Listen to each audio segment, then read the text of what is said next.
Welcome to this step-by-step guide on how to replace the batteries in your wireless keypad. Locate your wireless keypad. Note these keypads will always have a blue backlit display. If your keypad is a touchscreen, it requires a specialty battery you should not replace on your own. Before you begin, make sure your system is disarmed and let the monitoring center know you'll be doing maintenance. You'll need 4 AA, preferably lithium batteries. Gently lift the keypad face upward and pull it away from the mounting plate on the wall.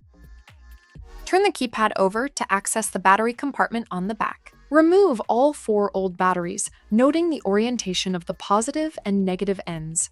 Dispose of the old batteries properly, following local recycling guidelines. Insert 4 new AAA lithium batteries into the compartment, matching the polarity markings shown inside. Make sure each battery is seated securely in place. Align the keypad with the mounting plate and slide it downward until it locks into place.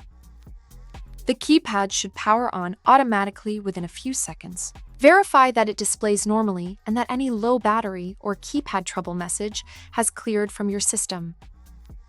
And that's it! Your wireless keypad is now operating with fresh batteries. Thanks for watching.